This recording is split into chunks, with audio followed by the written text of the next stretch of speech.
এইবার আসেন আপনি আপনার এই একটা কথা বলছে যে কি বলে ওই যে ও কিছু কথা বলেছে তাহসিন রিয়াজ, হ্যাঁ তাহসিন রিয়াজ কথা বলছে যে 91 মতো নির্বাচন হবে। নাহিদ ইসলাম বলেছে, হ্যাঁ নাহিদ ইসলাম বলেছে, নাহিদ ইসলাম বলেছে ভালো কথা। আমি ওদেরকে ইনফ্যাক্ট তারা বয়সে আমার ছোট হইলেও আই রেসপেক্ট দেম, কারণ তারা একটা বিশাল নেতৃত্ব দিছে 1 নম্বর।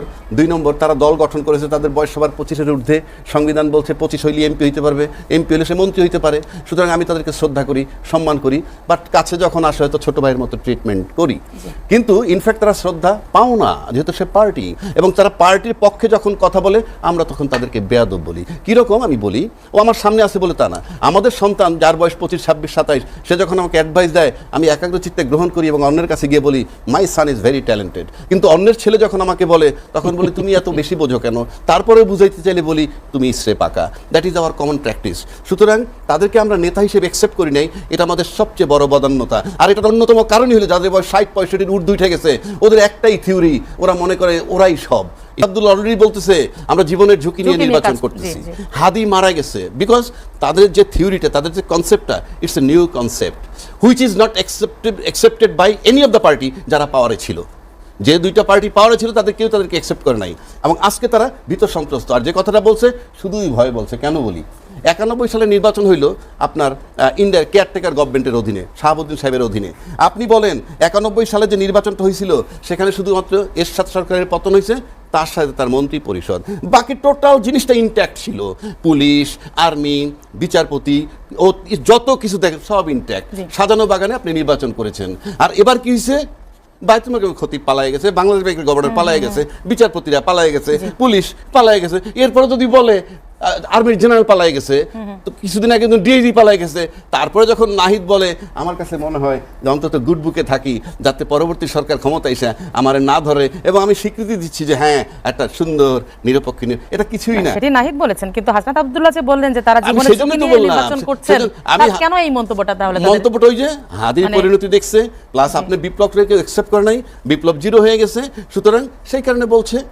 বাট আমি জানি না, কিন্তু 91 মতো নিরপেক্ষ নির্বাচন হবে একটা এমন একটা কথা বলছে, তাহলে আরো একটা প্রসঙ্গ আনতে হয়। উনি, আমি এটা দেখছি এবং মনোযোগ সহকারে খোটায় খোটায় দেখছি, কারণ কি কথা বলতে হবে তো। উনি বলছেন আমি 8 মাস পরে পালাইছি, এবং উনি বলছেন উনি পালাইছেন কিভাবে।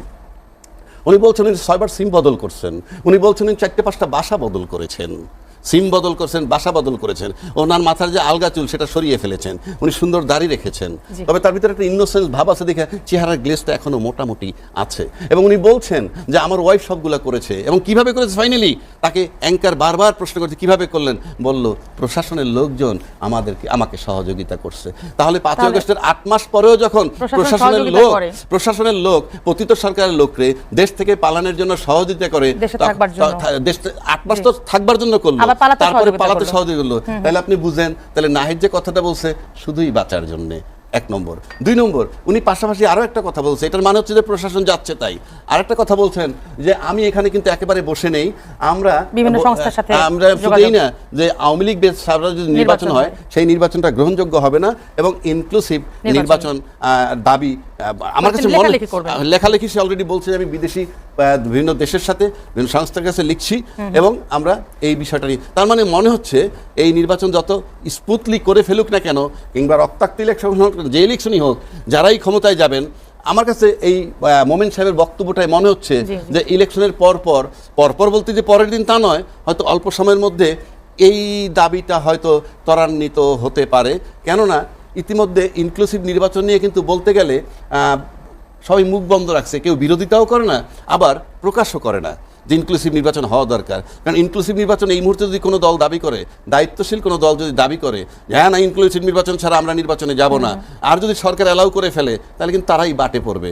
কাজে ইনক্লুসিভ নির্বাচন নিয়ে কেউ কোনো কথা বলছে না। বাট আলটিমেটলি মোমেন সাহেবের কথা আমার মনে হচ্ছে যে এই প্রশাসন যখন তারা 8 মাস পরে আমি নিশ্চিত করে বলতে পারি এই প্রশাসন তাদেরকেও সহযোগিতা করতে থাকবে। যদি নির্বাচিত হওয়ার পর যে সরকারটা ক্ষমতা আসবে তারা যদি মোটামুটি পতিত সরকারের অল্টারনেটিভ না হতে পারে, তাইলে পরে এই সমস্যাগুলা দেখা দিতে পারে বলে এই যে আমরা যেটি দেখলাম যে 8 মাস তাকে দেশে থাকা সহযোগিতা করে এবং পালাতে যে সহযোগিতা করার প্রশাসনের কথা বললেন, তাহলে সেই প্রশাসন দিয়ে নির্বাচন কতটা সুষ্ঠু এবং নিরপেক্ষ হবে সেই বিষয়ে হবে কিনা নাহিদকে জিজ্ঞেস করতে হবে।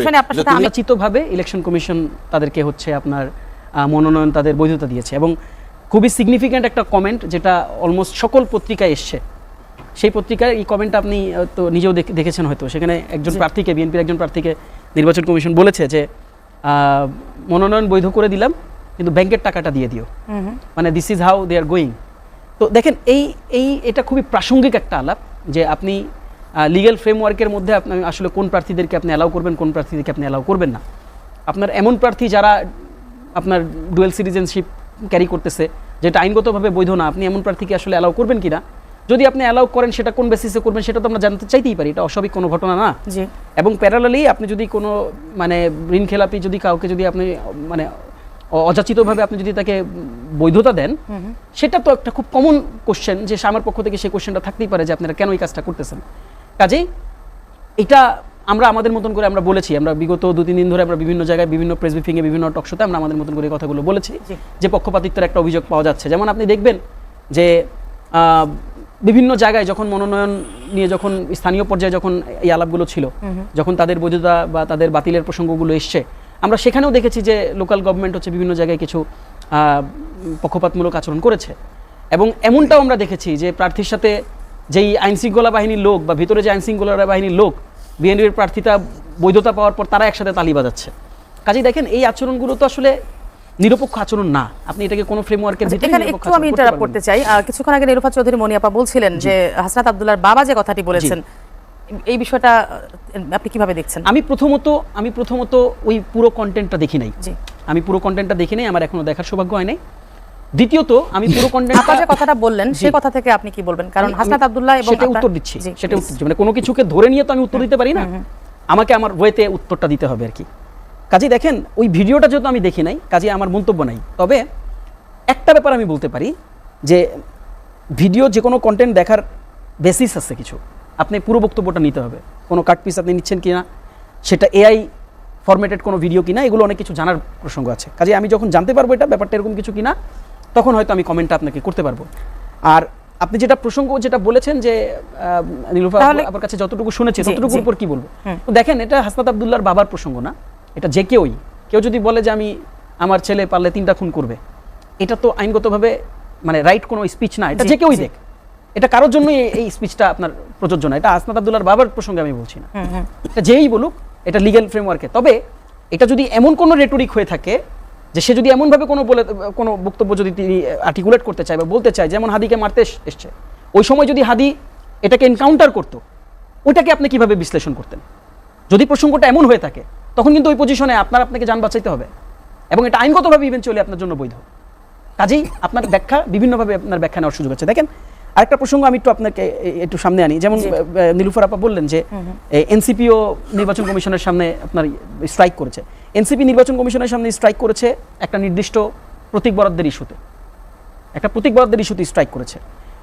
ছাত্রদলের স্ট্রাইকটা আপনি খেয়াল করে দেখেন, এটা এমন একটা ক্রুশিয়াল মোমেন্টে খেয়াল করে দেখেন, মানে হয় কি, মানে আপনি সবকিছুর সাথে তো সবকিছু মিলিয়ে ফেললে হবে না।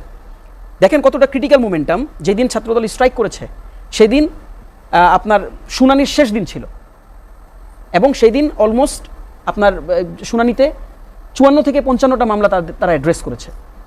আপনি এরকম একটা মোমেন্টামে আপনার দলের প্রার্থীদের শুনানি হচ্ছে, এমন একটা মোমেন্টামে যখন আপনি এরকম 1000-1500 ছেলে পেলে নিয়ে আপনি যদি কোর্টের বাইরে বা ইসির বাইরে যদি আপনি দাঁড়ায় থাকেন, এটা অন্য কোনোভাবে ফ্রেম করার সুযোগ নাই, বরং এটাই রাইটফুল ফ্রেম। এটাই হচ্ছে এখান থেকে মেসেজ যে আপনি ইসিকে একটা চাপ প্রয়োগ করছেন সেখানে, এবং ইসিকে আপনি একটা চাপ প্রয়োগ করার মাধ্যমে আপনি তার সিদ্ধান্ত গ্রহণের জন্য প্রক্রিয়ায় আপনি বাধাগ্রস্ত করতেছেন। আমি একটু শেষ করতে পেরেছি। আমি একটু জাস্ট আরেকটা ব্যাপার বলি। এনসিপি করেনি? হ্যাঁ, না, এনসিপি কবে করেছে?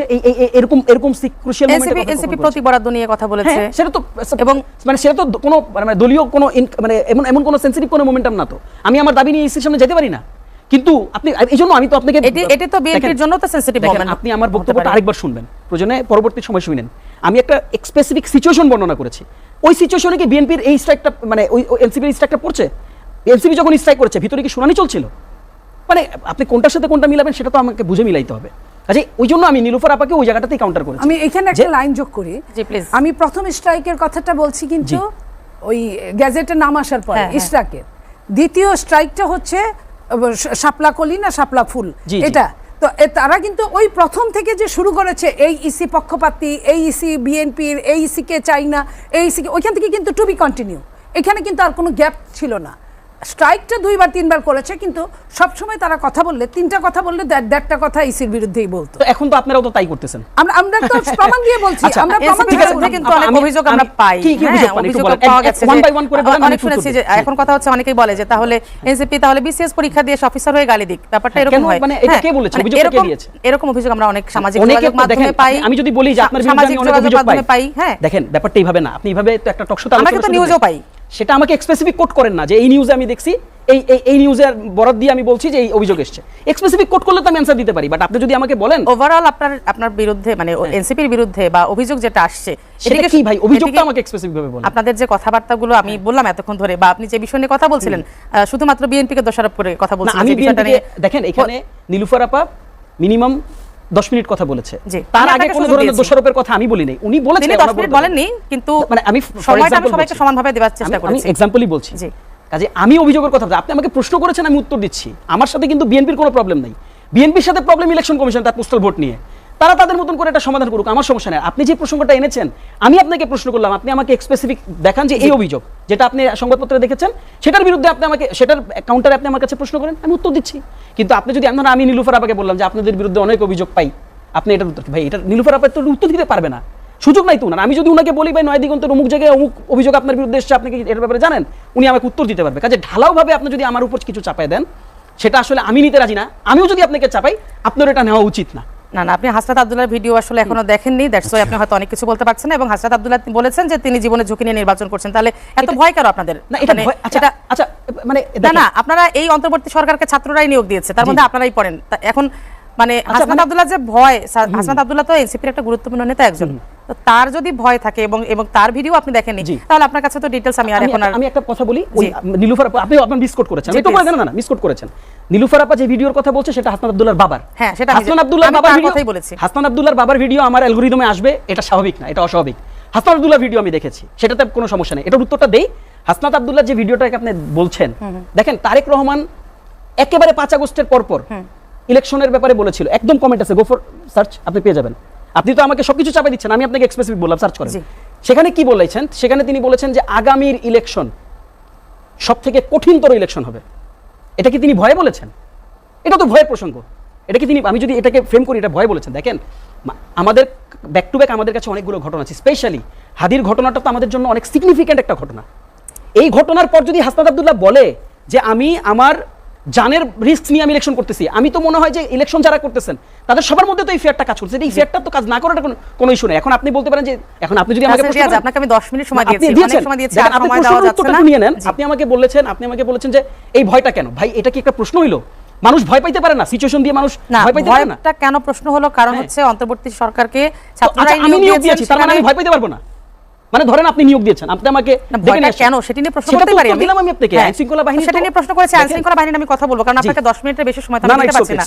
অনেক সময় দিয়েছি আপনাকে, ধন্যবাদ তাসরিন রিয়াজ। আমি কথা বলতেছি অ্যাডভোকেট আবু হেনা রাজ্জাকি, রাজনৈতিক বিশ্লেষক আপনার কাছে। আপনি তো কিছুক্ষণ আগে যখন মোমেন প্রসঙ্গ নিয়ে আমরা কথা বলছিলাম, তখন বলছিলাম যখন যে 8 মাস দেশে থাকতে সহযোগিতা করে এবং পালাতে সহযোগিতা করে এই যে পুলিশ প্রশাসন বা যারা সহযোগিতা করেছেন, তাদের আন্ডারে কিভাবে একটা লেভেল প্লেইং ফিল্ড বা নিরপেক্ষ নির্বাচন, সুষ্ঠু নির্বাচন হয়, সেটি আমরা কিভাবে প্রত্যাশা করতে পারি, যেহেতু কাউন্টডাউন চলছে মাত্র 23 দিন পর নির্বাচন? আপনার বিশ্লেষণ জানাচ্ছি। আপনি কি সম্প্রতি চিটাগাংয়ের পুলিশ কমিশনার সাহেবের বক্তব্য শুনেছেন?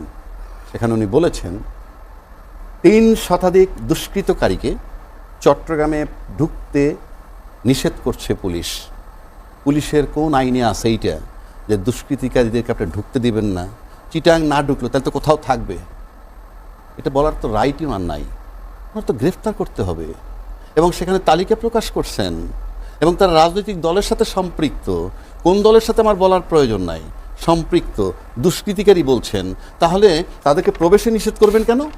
আপনি গ্রেফতার করতে হবে। এটা দিয়ে আপনাকে বুঝতে হবেই যে দুষ্কৃতিকারীরা ইনট্যাক্ট বিচরণ করতেছেন এবং পরিস্থিতি কত খারাপ। এইবার আসেন, নির্বাচন কমিশন নিয়ে বেশ কথা হচ্ছে যে নির্বাচন কমিশনের বিরুদ্ধে অভিযোগ, পাল্টা অভিযোগ। কেউ অভিযোগ করছে যে নির্বাচন কমিশনের ইশারায় পোস্টিং হচ্ছে, ডিসি টিসি আগরুম বাগরুম নানান। আচ্ছা, কেউ বলছেন যে কি আপনি কেন তার বিরুদ্ধে পাল্টবে? আমি একটা সিম্পল ঘটনা বলি। আপনার এখানেও বলা হয়েছে যে বিশ্ববিদ্যালয়ের নির্বাচনে জাতীয় পর্যায়ে কোনো প্রভাব পড়ে না, আমি ডাকসু, রাকসু, চাকসু, জকসু, জাকসু Last সব নিয়ে জকসু, হ্যাঁ। শাহজালাল বিশ্ববিদ্যালয় নির্বাচনের আগে সম্প্রতি ইসি রিড করে ইসি একটা চিঠি পাঠাইছে বিভাগীয় কমিশন এবং ডিসিদের জেলা প্রশাসকদের কাছে কি চিঠি পাঠিয়েছে, হ্যাঁ। জাতীয় নির্বাচনের আগে অন্য কোনো নির্বাচন আর হবে না, এর ভিতরে ইউনিভার্সিটির বা বিভিন্ন নির্বাচনকে নিষেধ করতেন, ভালো কথা। তারপরেও শাহজালাল বিশ্ববিদ্যালয় তাদের নির্বাচন করতে গেছিল 20 তারিখে তাদের নির্বাচনের ডেট। আচ্ছা, আজকে তাহলে রিট কেন হলো? মানে 4 সপ্তাহ স্থগিত থাকবে কেন? স্থগিত রিট হয়েছে জি। এবং 4 সপ্তাহ ওই নির্বাচন স্থগিত করা হয়েছে। যারা রিট করেছে সেই ঘটনার লোকই বলতো জাতীয় পর্যায়ে এর কোনো ইমপ্যাক্ট নাই। তাহলে এবং ইসি কি বলছে যে জাতীয় নির্বাচন এবং গণভোটের কার্যক্রমে যাতে কোনোভাবে প্রভাবিত না করতে পারে সে কারণে এই সিদ্ধান্ত নিছে। তাহলে এখন কেন সেটা আমি বলছি তাইলে প্রভাব পড়তে পারে। 1, 2 যারা রিট করতে গেল দে আর অ্যাফ্রেড অফ, তারা ভীত। তা না, আপনি রিট করতে গেলেন কেন? আপনাদের ওই ঘটনার লোকই তো বলছে জাতীয় পর্যায়ে কোনো প্রভাব পড়বে না, তাহলে আপনি এই রিট করতে গেলেন কেন? নাম্বার 1। নাম্বার 2 হচ্ছে আপনি যদি নির্বাচনের আগে জাতীয় পর্যায়ের নির্বাচনের আগে এই সমস্ত নির্বাচন করতে পারবেন না, তাহলে তো এই নির্বাচন পার হওয়ার পর আবার তো 14তম নির্বাচন সামনে থাকবে, তখনও তো বলা যাবে নির্বাচন করতে পারবেন না। নির্বাচন তো সবসময়ই থাকবে। এটা এই যে ইসির যে কার্যক্রমটা, এটাকে আমি মনে করি ইলেকশন ইঞ্জিনিয়ারিং এর প্যারালাল বলতে পারি। কারণ যেহেতু প্রভাব পড়বে না দায়িত্বশীল দলরা বলছে, কিন্তু আপনি প্রজ্ঞাপন জারি করলেন, আবার সেই দায়িত্বশীল দলের পক্ষ থেকে লোকে রিট করলো। এইবার আসেন আরেকটা ব্যাপার, দ্বৈত নাগরিকত্ব থাকতে পারবে না প্রিকন্ডিশন। শুধু আপনি আবেদন করছেন যে আমার নাগরিকত্ব বাতিল করার জন্য আবেদন করছি, এটা হবে না, আমার বানানো না, সংবিধানে আছে। তাহলে দ্বৈত নাগরিকত্ব আছে, খেলাফি যারা ঋণ খেলাফি তারাও আছে, তা সত্ত্বেও তারা মনোনয়ন পাচ্ছেন, কোনো কথা হচ্ছে না বিকজ অফ প্রভাব। কিন্তু একবার কি ভাবছেন যে আপনাদের যে এই লেকুনা, মানে এই ফাঁকফোকরগুলো নিয়ে আপনাদেরকে যে অ্যালাউ করতেছে যেই শক্তি, সেই শক্তির ব্যবধানে ইয়েতে হয়তো আপনি ক্ষমতায় চলে যেতে পারেন আপনারা, কিন্তু মনে রাখবেন সময়ের ব্যবধানে এই ফাঁকফোকর কিন্তু বিষাক্ত সাপ হয়ে ছবল দিবে। যদি আপনি আপনার অতীত ইতিহাস মনে রাখতে পারেন যে গ্রেনেড হামলা যখন হইল এই 21শে আগস্ট, পুলিশ রিপোর্ট নেই, কিচ্ছুই নেই, চট করে পত্রিকায় লিখে দিলেন 21 আগস্টের গ্রেনেড হামলা করেছে বেগম খালেদা জিয়া এবং তারেক রহমান। পত্রিকায় আসছে, কিসের উপরে লিখছিল ওই পত্রিকাটা? সেই পত্রিকার লোক গিয়া আজকে আবার প্রশংসায় পঞ্চমুখ, আমি সব ভুলে গেলাম। তাহলে আজকে যে ফাঁকফোকর নিয়ে পত্রিকা লিখতেছে না, পট পরিবর্তনের সাথে সাথে তারাও পরিবর্তন, সব পট পরিবর্তনের সাথে সাথে এটা কিন্তু বিষাক্ত সাপ হয়ে ছবল দিবে। আমি ফর গডসে তাদের ভালোর জন্য বলছি, কিভাবে এই ত্রুটি দূর করেন। আমাকে যদি কেউ মনে করে সমালোচনা ফর গডসে, আমি তাদেরকে ভালোবেসে এই প্রস্তাবটা রাখলাম। কাজে ইলেকশন কমিশন পক্ষপাতিত্ব কার করছে আপনি এখানেই বুঝতে পারবেন। ঋণ খেলাপি অ্যালাউড, দ্বৈত নাগরিকত্ব অ্যালাউড, আবার সেই অ্যালাউড নিয়ে যে আপনি যাচ্ছেন সময়ের ব্যবধানে বিপদগ্রস্ত। বলছে যে বিএনপির সব অনিয়মকে তারা অ্যালাউ করছে। আমি তো কোনো দল বলি নাই, আমি চিত্র দিলাম। সময়ের ব্যবধানে যখন এইগুলো সবল মারবে, ইলেকশন কমিশনের কিছু হবে না, কারণ আমলাদের কিছু হয় না, অতীত ইতিহাস নাই। ইলেকশনের কারচুপি করে আমলারা, ইলেকশনের ইঞ্জিনিয়ারিং করে আমলারা, সাফার করে রাজনীতিবিদরা, দেশ ছাইরা পালাইতে হয় কিংবা যা মন